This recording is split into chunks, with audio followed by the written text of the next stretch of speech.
ಕಾಂಗ್ರೆಸ್ ಪಕ್ಷಕ್ಕೆ ಸೇರೋದಕ್ಕೆ ದಿನಾಂಕ ನಿಗದಿ ಮಾಡೋ ಬಗ್ಗೆ ಜೆಡಿಎಸ್ ಬಂಡಾಯ ಶಾಸಕರು ತಮ್ಮ ಜೊತೆ ಮಾತುಕತೆ ನಡೆಸಿರುವುದಾಗಿ ಕೆಪಿಸಿಸಿ ಅಧ್ಯಕ್ಷ ಪರಮೇಶ್ವರ್ ಹೇಳಿದ್ದಾರೆ. ಈ ಬಗ್ಗೆ ಹೈಕಮಾಂಡ್ಗೆ ತಿಳಿಸಿದ್ದು ಪಕ್ಷ ಸೇರ್ಪಡೆಗೆ ವೇದಿಕೆ ಸಿದ್ಧವಾಗ್ತಿದೆ ಅಂತ ಅವರು ತಿಳಿಸಿದ್ದಾರೆ.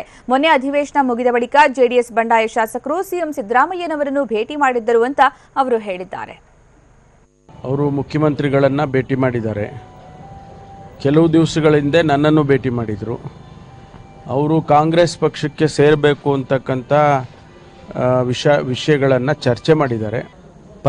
ಕಾಂಗ್ರೆಸ್ ಪಕ್ಷಕ್ಕೆ ಸೇರ್ತಕ್ಕಂಥ ಮನಸ್ಸನ್ನು ತೋರಿಸಿದ್ದಾರೆ. ನಮ್ಮಲ್ಲಿ ಕೆಲವು ವಿಧಿವಿಧಾನಗಳಿದ್ದಾವೆ. ಕಾಂಗ್ರೆಸ್ನಲ್ಲಿ ನಾವಷ್ಟೇ ತೀರ್ಮಾನ ತಗೊಳ್ಳೋದಿಲ್ಲ.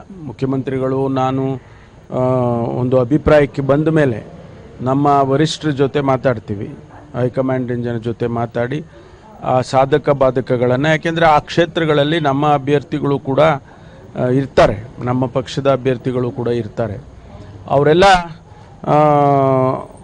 ಒಂದು ಒಪ್ಪಿಗೆ ಸೂಚಿಸಬೇಕಾಗ್ತದೆ. ಹಾಗಾಗಿ ನಾವು ಅಲ್ಲಿ ಹೈಕಮಾಂಡಿನ ಜೊತೆಯಲ್ಲಿ ಮಾತನಾಡಿ ಆನಂತರ ಅಂತಿಮವಾಗಿ ತೀರ್ಮಾನ ತಗೊಳ್ತೀವಿ.